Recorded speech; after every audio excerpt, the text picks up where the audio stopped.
Estamos en la serie Sálvese quien quiera.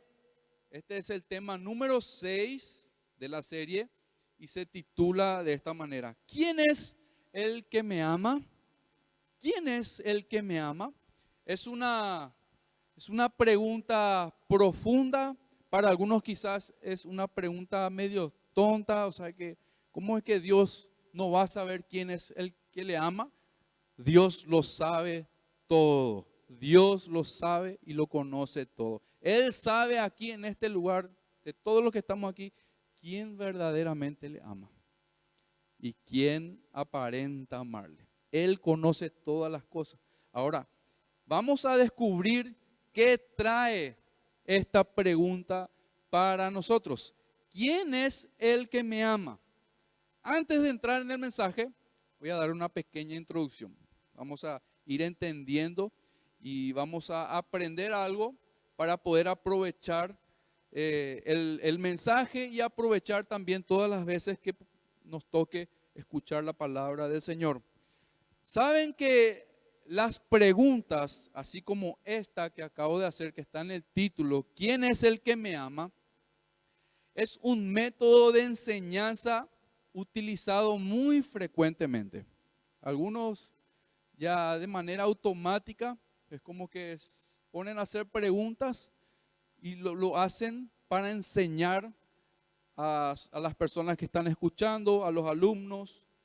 Desde épocas antiguas, tiempos antiguos, grandes maestros se basaban su manera de enseñar, su pedagogía, por ejemplo, en las interrogaciones. Y no era por el desconocimiento acerca del tema, nosotros sabemos de eso, ¿verdad? Sino para que el alumno pueda exteriorizar, sacar afuera con sus palabras, mediante sus palabras, la comprensión que tiene sobre un tema específico. ¿Quiénes aquí son maestros o maestras, por ejemplo? Levanten un poco su mano. Maestro, allá tenemos una maestra, 1, 2, 3, 4, 5, 6, 7, allá, muy bien. ¿Suelen utilizar preguntas con sus alumnos? ¿Verdad que sí? Bastante, ¿verdad? Ok. Creo que si no es en la totalidad de la gente, de las personas, todos nosotros, por lo menos la gran mayoría, desde que tenemos uso de razón, hicimos preguntas. Desde chiquititos ya comenzamos a hacer algunas interrogantes, nos cuestionábamos por algunas cosas queríamos saber. Ese es el ejemplo de una criatura que está, vamos a decirle, comenzando a hablar, ya entiende muchas cosas, ve muchas cosas y comienza a preguntar. Hay algunas criaturas que hablan más que otras, ¿verdad? Y es difícil a veces explicarle, uno tiene que tener paciencia para explicarle. Bueno, preguntas surgen como estas. Y seguro que ustedes saben, ¿verdad? ¿Qué es eso, mamá, por ejemplo, cuando es niño? ¿O qué es eso, profe? Los chicos, no hay un día donde no pregunten algo así a la profesora o a la maestra, ¿verdad? ¿O para qué sirve eso? ¿Para qué sirve? O mamá, este es el más famoso, ¿qué hay para comer? ¿Qué hay para comer? No, a veces hasta un adolescente, un joven de 20 años, mamá, ¿qué hay para comer hoy? Sigue haciendo sus preguntas, ¿verdad? No voy a mirar para no pecar. Estas interrogaciones que se hacen son la manera de obtener información, ¿sí? O una respuesta precisa a algo que no sabemos, a algo que desconocemos. Pero la otra manera de preguntar es la que mencioné. Es con el propósito de enseñar. Por eso, ustedes van a escuchar los mensajes que se comparten desde este lugar. Van a participar en grupos de discipulado, grupos de oración. Son lugares donde se comparte la palabra de Dios.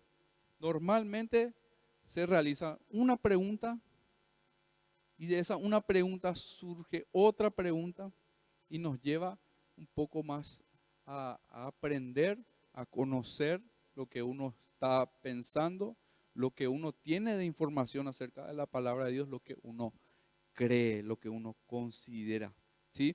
De esa manera, eso nos ayuda a examinarnos y nos edificamos mutuamente. Se le llama también preguntas de aplicación.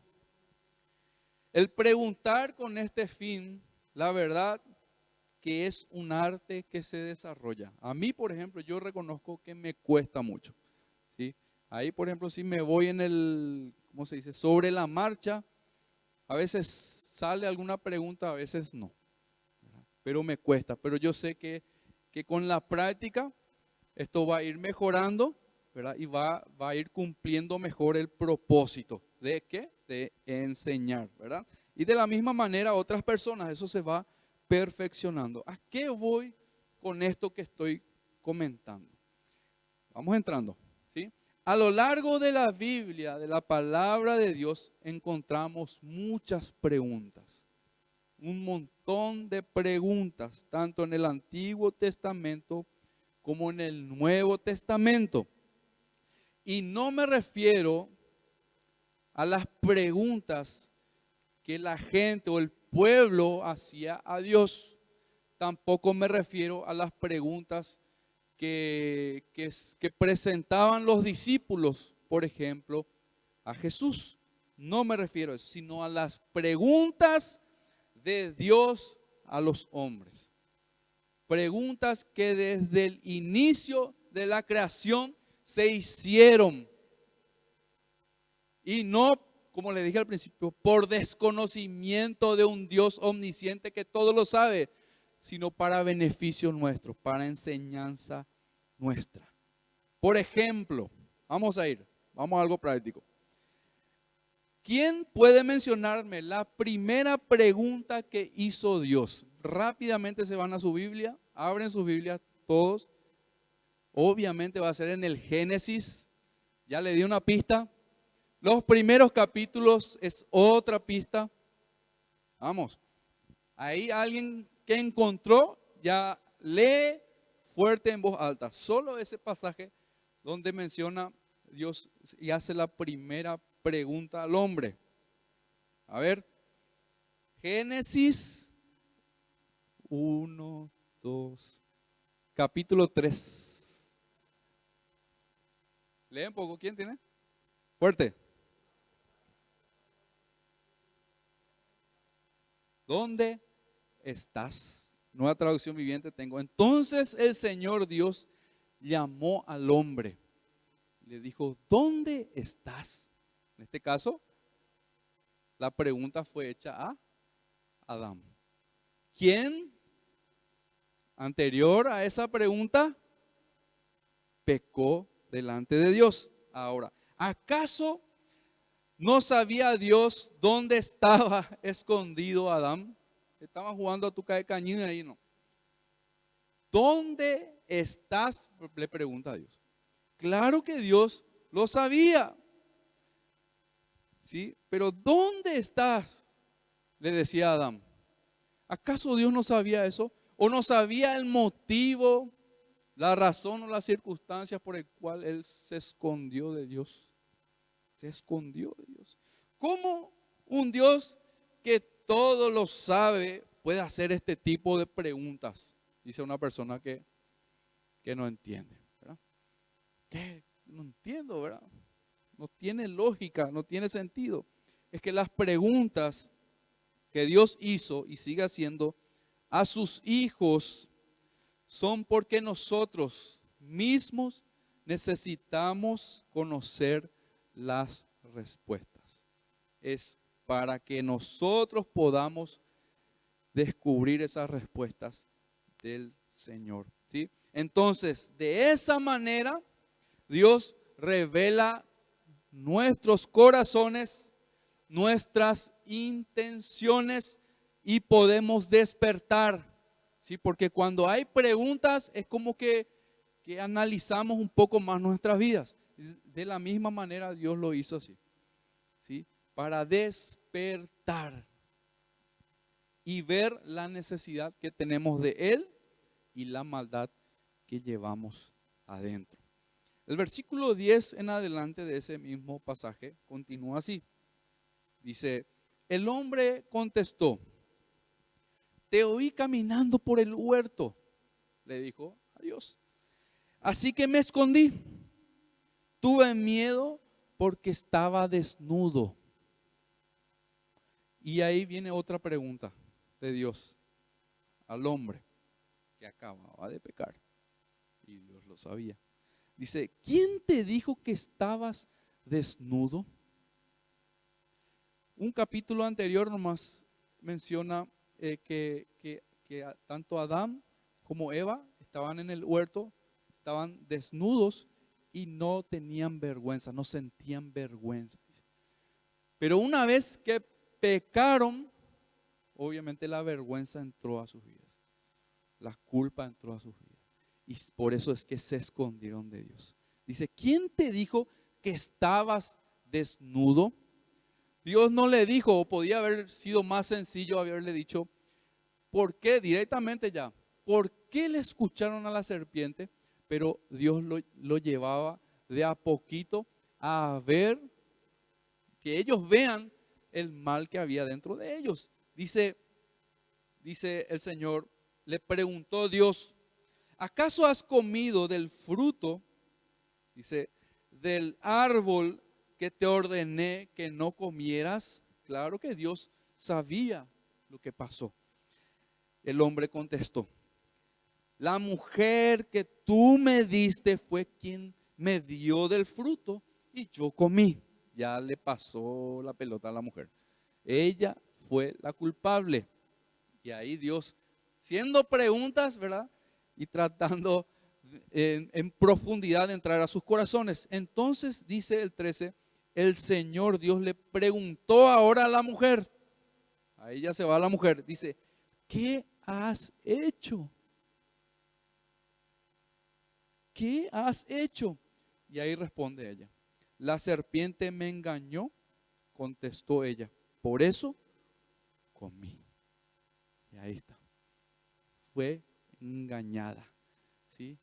Y eso mismo ella utilizó para compartir ese pecado y hacer parte a su esposo, a su varón, a su único hombre que estaba ahí, parte de ese pecado. Dice otro hecho en particular que se encuentra un capítulo más adelante, en Génesis 4 específicamente. Vayan ahí a Génesis 4, versículo 8 en adelante. ¿Ya conocen esta historia? La historia de Caín y Abel. Vamos específicamente al versículo 8 y 9. Dice, cierto día Caín dijo a su hermano. ¿Me siguen, verdad? Dice, salgamos al campo. Mientras estaban en el campo, ¿qué hizo? Caín atacó a su hermano Abel y lo mató. Atentó contra su vida, contra la vida de su propio hermano. Dice que luego el Señor se apareció y le preguntó a Caín, ¿dónde está tu hermano? ¿Dónde está tu hermano? Ya sabía Dios lo que Caín había hecho, pero lo lleva a él justamente a que vea el mal que hay dentro de él, lo que produjo eso, y eso llevarle al arrepentimiento. Vamos a ver algo interesante después, referente a este pasaje. Dice, ¿dónde está tu hermano? ¿Dónde está Abel? ¿Y qué contestó Caín? No lo sé. Dice, ¿acaso soy yo el guardián de mi hermano? Le dice al mismo Dios. Imagínense. Lo que busca Dios con las preguntas que hace a sus hijos, que te hace a vos, que me hace a mí, es que nos asinceremos con Él.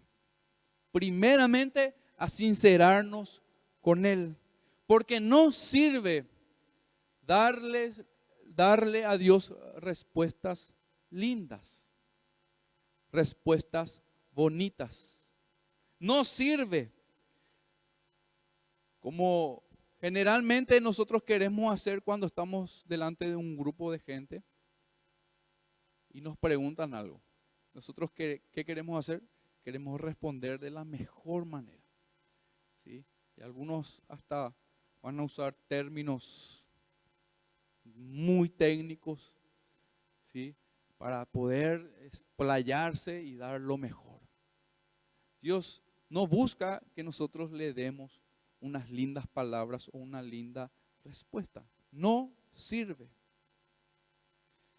Deben ser respuestas genuinas, sin fingimiento. ¿Sí? Sin fingimiento. Entonces, la pregunta que nos hace el Señor en este día para examinarnos es esta: ¿quién es el que me ama? Y una vez más les digo, no es que Dios no lo sepa, pero Dios quiere que vos descubras tu condición, sepas dónde estás parado, cómo estás presentándote delante de Él. ¿Quién es el que me ama? Vamos al pasaje de Juan, capítulo 14, versículo 21.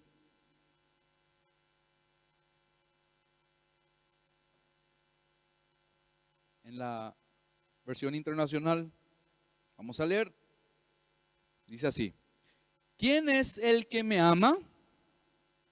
A continuación, dice: el que hace suyos mis mandamientos y los obedece. Y al que me ama, mi Padre lo amará. Y yo también lo amaré y me manifestaré a él. ¿Ok? Este pasaje que leímos revela la respuesta a esa pregunta que está al inicio. Ya está revelada ahí, sí. Pero primero que todo hay que aclarar algo. ¿Estamos nosotros capacitados para amar a Dios por nuestros propios medios? ¿Alguien sabe la respuesta? ¿Somos capaces de amar a Dios en nuestras fuerzas? ¿Con nuestra naturaleza humana? No. Humanamente, no. Es imposible. Mucha gente puede decir que ama a Dios. De hecho, hay muchísima gente que lo dice con sus palabras. Yo amo a Dios. Pero en realidad siguen a Dios porque buscan un beneficio de Él. Van detrás de las bendiciones de Dios. Buscan un favor de Dios. Buscan seguramente un milagro de Dios, una salida, una respuesta. Buscan seguramente algún novio o alguna novia. Por eso van hasta Dios. Sí, acá llega gente también que tiene esas intenciones. Viene para ver quién está por ahí. Hay gente que llega de otra iglesia de visita. Viene una vez, viene dos veces, ¿verdad? Y después sale. Se va. No encontró nada. Busca a Dios, ama a Dios de esta manera. Ama a Dios de esta manera. Hay otros que siguen a Dios o a Jesús para que los alimente, como el pueblo que andaba detrás de él buscándolo por todas partes. En el pasaje de Juan capítulo 6, compartimos el sábado pasado, Juan capítulo 6 versículo 26, después de que Jesús había hecho la multiplicación de los panes y una multitud estaba viendo lo que pasaba, una multitud grande se alimentó de ese milagro. Jesús pasó al otro lado del río, dice, junto con sus discípulos. Y bueno, pasó lo siguiente. Le aparecieron a Jesús las multitudes, ¿verdad? Te estuvimos buscando. ¿Dónde te metiste? Bueno, dice Juan 6:26, dice: Jesús les contestó entonces, dice: les digo la verdad, ustedes quieren estar conmigo porque les di de comer. Ustedes quieren estar conmigo porque les di de comer, no porque hayan entendido las señales milagrosas. ¿Sí? No busques a Dios con la motivación incorrecta. No busques con la intención, no busques a Dios con la intención de que Él obre el milagro, cambie, vamos a decirle, la situación en tu casa. Si es que vos realmente no le recibís al Señor en tu vida y no le haces parte de vos. ¿Ok? Porque Dios no va a obrar de esa manera. Dios es amor y nosotros necesitamos de ese amor para poder amarle a Él y poder cumplir con su gran mandamiento. ¿Cuál es ese gran mandamiento? Amarás al Señor tu Dios con todo tu corazón, con toda tu mente, con toda tu alma. ¿Sí? Primera de Juan, capítulo 4, versículo 16. Voy a leer en la versión Nueva Biblia Viva. Primera de Juan 4, 16 y 17. Dice así: sabemos cuánto nos ama Dios porque hemos sentido ese amor y porque le creemos cuando nos dice que nos ama profundamente. Dios es amor, dice, y el que vive en amor vive en Dios y Dios en él. Ese amor que se expresa en este pasaje es el amor de Dios, no es el amor humano que nosotros estamos acostumbrados a ver, que estamos acostumbrados a reclamar y que estamos también acostumbrados a dar. Es el amor humano. No, este es el amor de Dios. Dice el versículo 17. Y al vivir en Cristo, nuestro amor se perfecciona cada vez más. ¿Cuál amor? El amor de Cristo. Porque Cristo está viviendo en nosotros y Él es amor. ¿Ok? De tal manera dice que en el día del juicio no nos sentiremos avergonzados ni apenados, sino que podremos mirarlo con confianza y gozo, sabiendo, dice, que Él nos ama y que nosotros lo amamos también. Imagínense, poder mirarle al Señor sin sentir esa vergüenza, sin, vamos a decirle, tener esas penas, estar apenado, así como fue el caso de Adán, que se escondió porque tuvo vergüenza. Estaba desnudo, decía él. Lo que pasa es que se le reveló el mal en su vida, pecó. Como lo notamos en el pasaje que leímos recién de Juan 14, 21, donde está la pregunta y el título de este mensaje. Alguien que ama a Dios dice que hace suyo sus mandamientos. Nosotros podemos escuchar el mensaje de Dios, podemos venir, de hecho que venimos, nos congregamos, escuchamos sábado, venimos otra vez domingo, escuchamos el mensaje. Ok, podemos decir qué hermosa palabra de Dios hoy recibimos. Podemos pensar qué tremenda predicación. O qué exposición de la palabra. Magistral. Mucho conocimiento, ¿verdad? Y podemos decir amén a todo. Pero esa verdad que está delante nuestro, si no se convierte en mi verdad, si no la hago mía esa verdad, no producirá frutos espirituales. Por eso es que nosotros venimos, escuchamos y salimos de este lugar y hacemos nuestra vida como se nos antoja. Porque aceptamos toda la verdad. Decimos amén a todo, cierto. Cierto, qué impresionante el Señor. Oh, Y nos gusta hasta la verdad. Muchos se acostumbran a escuchar esa verdad y les agrada ya escuchar la verdad. Pero se quedan ahí. No hacen parte de uno esa verdad. Entonces, no pueden haber frutos espirituales así. No. No habrá cambios en mi interior, mucho menos. Sino que habrá obras y obras y obras seguramente, pero carnales. Esfuerzos humanos para tratar de alguna manera alcanzar la salvación o por lo menos mínimamente alcanzar a agradar a Dios en algo. Esfuerzos humanos. Por eso Dios no se agrada con los sacrificios. A Él le honra que vos y yo le obedezcamos a Él. Pero tenemos que tener la palabra de Dios dentro de nuestros corazones, dentro de nuestra vida.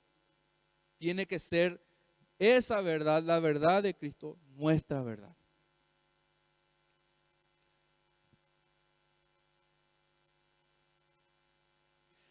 Pablo dijo en Gálatas, capítulo 2, versículo 20. Gálatas 2, 20. Para entender un poco mejor esto. Dice, mi antiguo yo ha sido crucificado con Cristo. Dice, con Cristo estoy juntamente crucificado. Y a continuación dice, ya no vivo yo, sino que Cristo es quien vive en mí.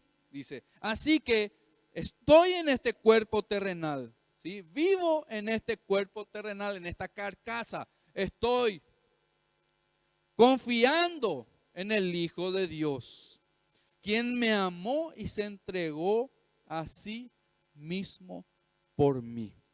Esta es la manera de tener la verdad en nuestras vidas.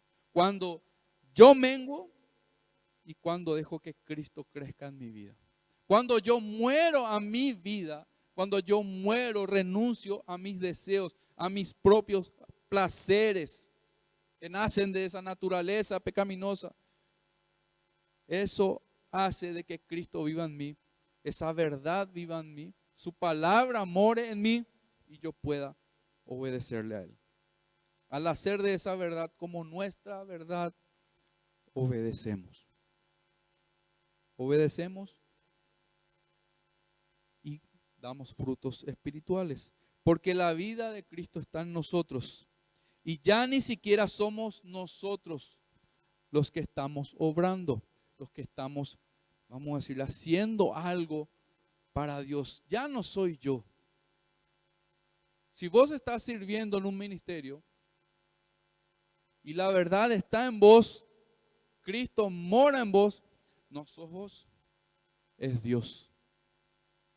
Por eso Dios es glorificado en todo. Nosotros no tenemos parte, nosotros no podemos llevar ningún tipo de aplausos por las cosas que hacemos, porque es Cristo quien produce eso y quien hace esas cosas por medio de nosotros. Alguien que obra o que sirve sin que esta verdad, hablamos de Cristo, sin que esta verdad sea la única y completa para su vida, hará las cosas con las motivaciones erradas y buscando agradar a los hombres antes que a Dios. Yo no sé si a ustedes les pasó, pero a mí sí. Yo reconozco, yo le he servido a Dios por mucho tiempo con la motivación errada, por inmadurez, por desconocimiento y también por la propia maldad que había en mi corazón. ¿Sí? Yo le servía a Dios con la motivación errada, porque quería aparecer, quería mostrarme, quería que todos vean de que yo estoy, que soy una buena persona, de que yo hago esto y que yo hago aquello. Todo era yo, nada era Cristo. Nada era Cristo. Hasta que Él me mostró, me reveló esto, me arrepentí de corazón, le pedí perdón al Señor porque le ofendí, porque hice mal, actuaba mal. Y desde esa vez cambió mi corazón, cambió mi actitud, cambió mi motivación a la hora de servirle. Yo hoy en día espero más de Dios que de la gente. Y eso es lo que nosotros tenemos que hacer. Yo espero más de Dios que de mí mismo. Y eso es lo que tenés que hacer. Esperar de Dios, confiar en Él. Entonces, ya no hay motivaciones erradas y tampoco hacemos las cosas para agradar a los hombres, sino que buscamos agradar a Dios. Lo que necesitamos, jóvenes y adultos que nos acompañan hoy, convicción. Necesitamos convicción. Vivimos en un mundo donde las convicciones ya no son importantes, no cuentan. La convicción es pensar y actuar sobre una verdad, en base a una verdad. En nuestro caso, sobre la verdad de Dios. Todo lo que nosotros hacemos, todo lo que nosotros obramos es porque Dios se nos reveló por medio de su palabra. No es suficiente, no alcanza con tener un gran conocimiento. No alcanza. Ustedes van a ver, si buscan en internet, se ponen a investigar un poco, grandes pensadores, grandes conocedores de la palabra de Dios, pero son pura cabeza. No pueden obedecer a Dios o lo obedecen a su manera. Tampoco alcanza o es suficiente con ser practicantes, hablando moralmente. Y esto es lo que hacen muchas religiones. Muchas religiones hacen de que vos seas bueno, buscas que te portes bien. Y eso es suficiente. Una persona de convicción actúa basada en la verdad, como ya les dije. Obedece lo que sabe que es verdad. Y esa es la palabra de Dios. Eso es lo que necesitamos hoy en día. Ahora, ¿por qué les digo esto? Porque el mundo, allá afuera, el mundo tiene sus propias verdades, entre comillas. El mundo tiene sus propios criterios. Para todas las cosas ahí afuera, el mundo tiene un criterio, una manera de manejar, una manera de guiar al resto de la gente, una manera de conducir. Pero las verdades de Dios, que sí son verdades, por cierto, las verdades de Dios son totalmente contrarias. Un extremo a otro extremo, totalmente diferente. Entonces, si dices amar a Dios, ¿recuerdan la pregunta? ¿Quién es el que me ama? Ahora, si vos decís que amás a Dios, entonces quiere decir que ya no seguís los criterios de este mundo. Así de sencillo, así de claro es. Ya no te basás en la manera en que el mundo se conduce, sino que la palabra de Dios ahora es tu verdad, es tu guía y es la autoridad sobre tu vida.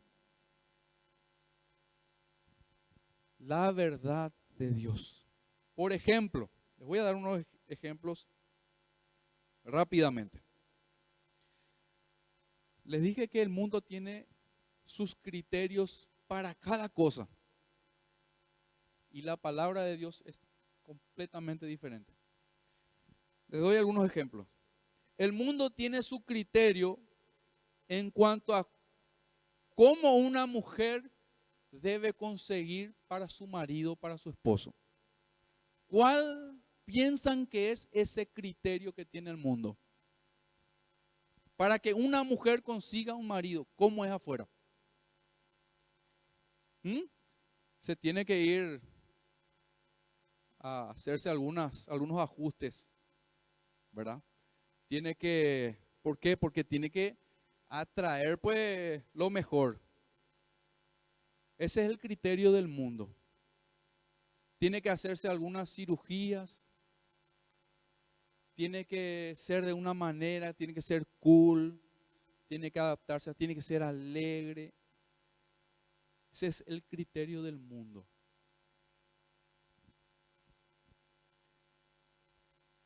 La misma cosa, el criterio del mundo para que un hombre consiga una esposa. ¿Cuál es el criterio del mundo para que un hombre consiga una esposa? Estar realizado, tener vehículo, un auto, cuanto más lindo, más nuevo, más deportivo, mejor. Vas a poder levantar más, bueno. Así es, ese es el criterio del mundo. Ese es el criterio del mundo. ¿Ven? ¿Notan la gran diferencia? Otro, el mundo tiene su criterio en cuanto al éxito también en lo laboral. Hoy en día es, ¿verdad? Le pise la cabeza a quien le pise, pero yo tengo que surgir acá. Me contrataron y yo voy a llegar a ese, cueste lo que me cueste, a ese puesto, a esa posición. O yo voy a poder conseguir más dinero haciendo cosas indebidas en la empresa. El mundo tiene sus criterios.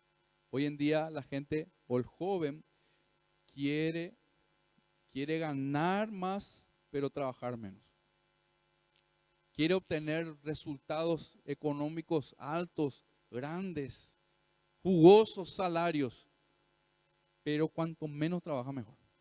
Por eso los jóvenes hoy en día se dedican a buscar el tipo de trabajo que el mundo ofrece y hace pintar o hace mostrar como que es un éxito, es wow, la élite, es lo mejor. Por eso hay muchos influencers, salen por todos lados hoy en día. De tantos que ya hay, ya no sabemos quién es quién. O agarran un negocio donde tienen que invertir un chiquitito, ¿verdad? En una inversión mínima es, pero tus resultados, ¿verdad? Aquí a 2, 3 meses se van a triplicar, ¿verdad? Me falta todavía, ¿verdad? ¿Será cierto? ¿Verdad? Y mucha gente cae en ese engaño. Ese es el criterio del mundo, es la manera de enriquecerse rápidamente, sin trabajo. Y cada vez más vagos, más haraganes.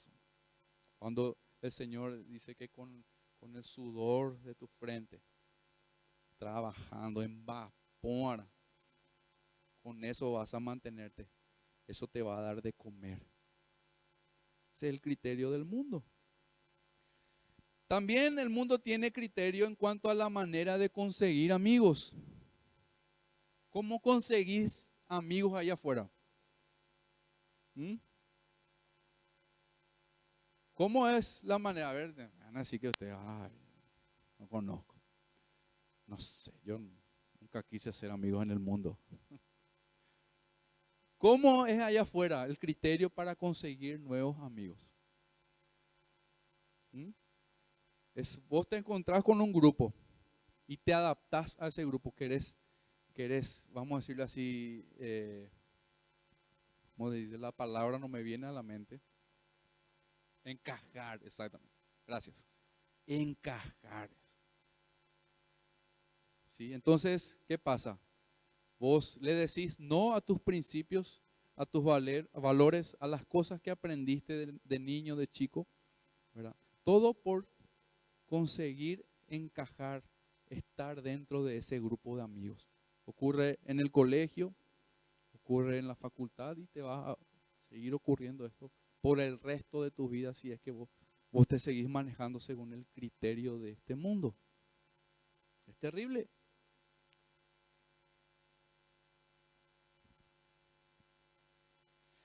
También el mundo tiene un criterio en cuanto a lo que debemos hacer con nuestros enemigos o las personas que nos hacen mal. ¿Qué es lo que te enseña el mundo? ¿Qué tienes que hacer con los enemigos? Con aquellos que te dañan. Hacerle más daño. Golpearle más fuerte. ¿Verdad que sí? Odiarle, expresar, sacar tu ira afuera. Ese es el criterio de este mundo. Esa persona está incorrecta, esa persona está actuando mal, yo no. Pasar por encima de él, pisarle, humillarle. Ese es el criterio de este mundo. Pero nosotros conocemos por la palabra de Dios que nosotros, ¿qué tenemos que hacer con nuestros enemigos? Amarlos. Solo Dios en nosotros para poder lograr eso. Locura es esto para el mundo. Es imposible que alguien allá afuera en el mundo pueda actuar de esta manera. Un verdadero amor. ¿Por qué? Porque Dios mismo mora en nosotros. Estos criterios que les mencioné, nada tienen que ver con los pensamientos de Dios. Dice Romanos capítulo 12, versículo 2. Romanos 12, 2, en la versión Dios habla hoy. Y esta palabra es para nosotros. Ya no vivan según los criterios del tiempo presente. Ya no se amolden a este mundo. Al contrario, dice, cambien su manera de pensar para que así cambie su manera de vivir y lleguen a conocer la voluntad de Dios, es decir, lo que es bueno, lo que es grato y lo que es perfecto. La buena y agradable voluntad de Dios. La perfecta voluntad de Dios. Ya no sigan los criterios de este mundo. Yo te hago esta pregunta ahora a vos.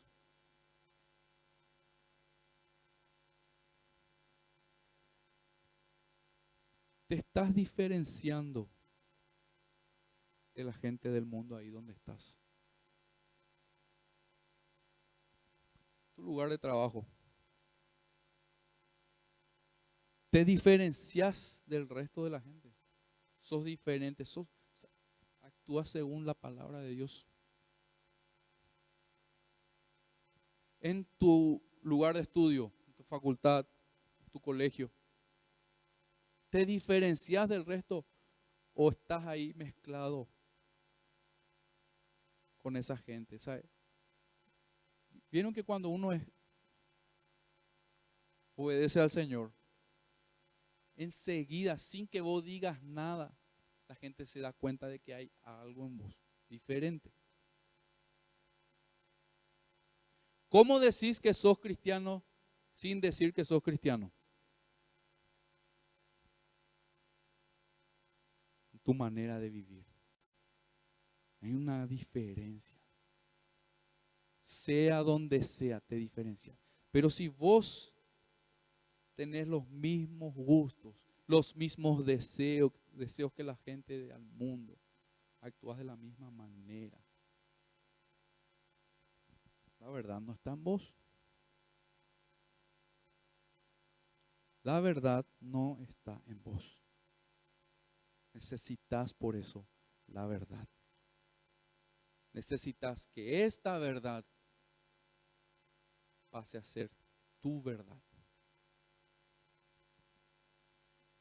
Y para concluir, para ir terminando, lo que les comenté ahora nos lleva nuevamente al pasaje de Génesis capítulo 4, en el relato de Caín y Abel.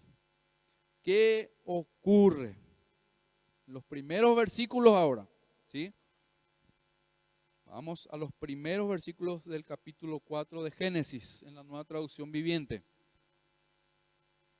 Y van a ver algo interesante aquí. Dice, al llegar el tiempo de la cosecha, Caín presentó algunos de sus cultivos como ofrenda para el Señor. ¿Ok? Versículo 4. También Abel presentó una ofrenda.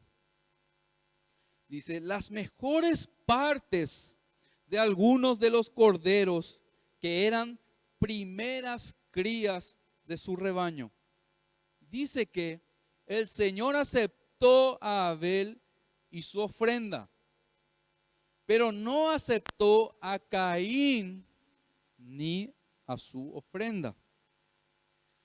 Esto hizo que Caín se enojara mucho y se veía decaído, entristecido. Pero se enojó, dice mucho.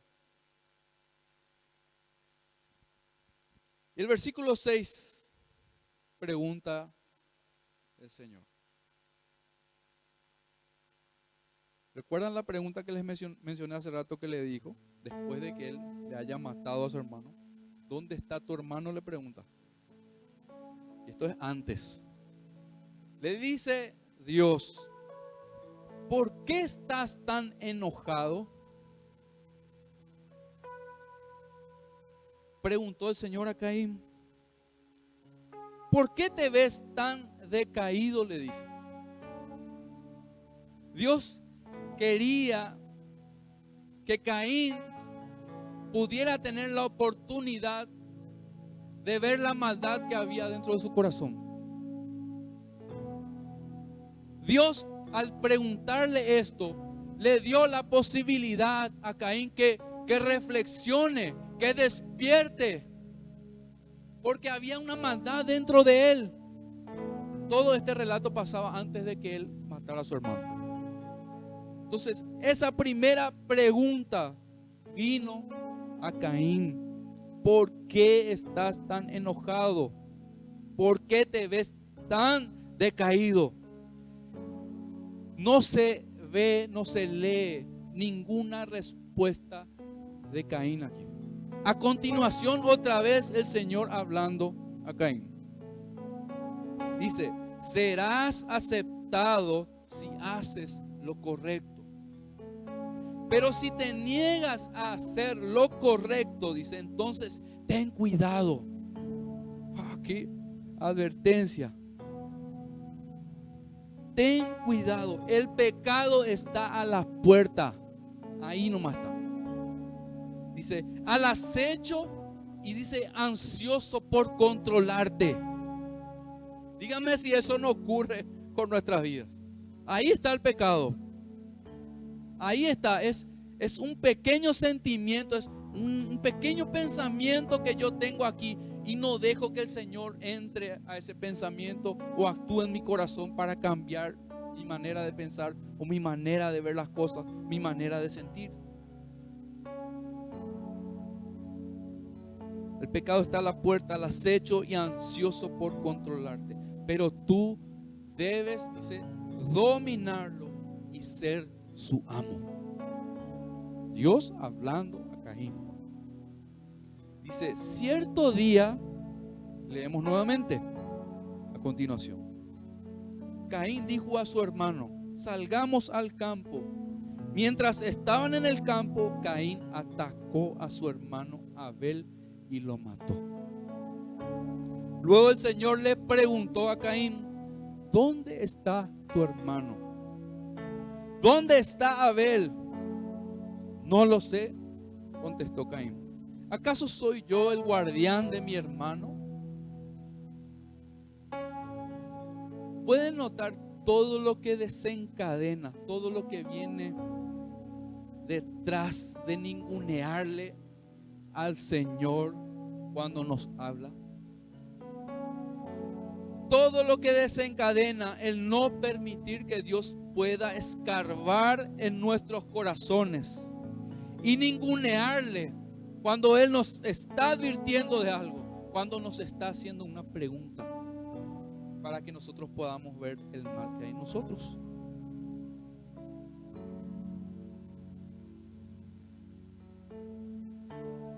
Ningunearle, eso fue lo que hizo Caín a Dios. Y a continuación le respondió esquivamente, como muchos de nosotros respondemos de la misma manera a Dios, esquivamente. Dice: ¿acaso soy yo el guardián de mi hermano? ¿Acaso yo comencé esta pelea, Dios, esta discusión? ¿Acaso yo comencé esta diferencia? ¿Acaso fulano o fulana se merece que yo le perdone?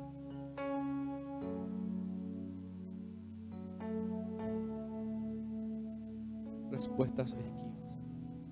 Estamos cerrados totalmente a las primeras preguntas que el Señor nos hace, a las primeras advertencias. Él quiere mostrarnos que hay un mal dentro de nosotros, que no solo es capaz de sentir algo malo, sino que de actuar y de hacer peores cosas, que van a fundir tu vida, van a fundirte a vos, van a fundir a las personas que más te aman, a las personas que más procuraron por vos.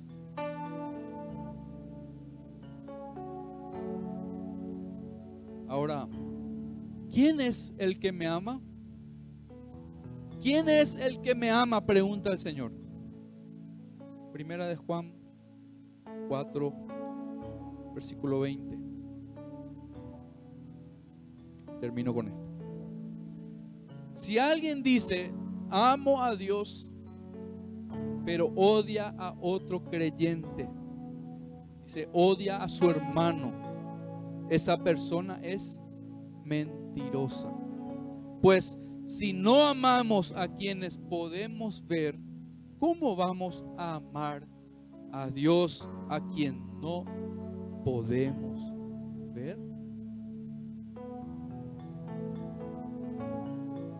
Con relación al pasaje que leímos, el relato de Caín y Abel,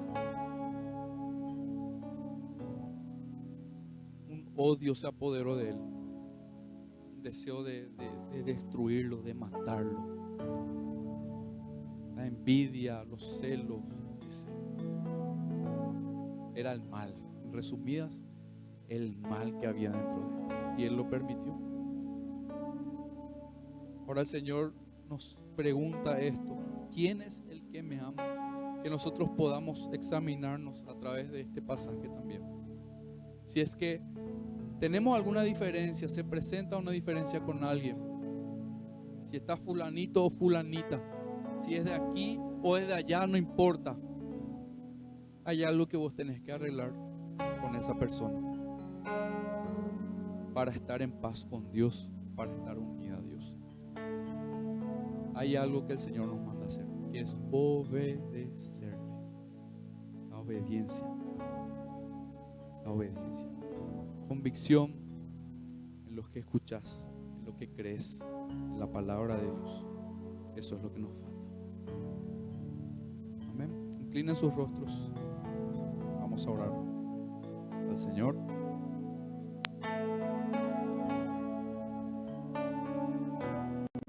Creo que tenemos una tarea, tenemos un desafío de ya no vivir vidas de apariencia. Si queremos la salvación, tenemos que querer a Cristo en nuestras vidas. Si queremos ser salvos, tenemos que tomar la elección de obedecerle, elegir la verdad de Dios por sobre los criterios de este mundo. Es la única manera. Señor Padre, venimos ante tu presencia en esta noche.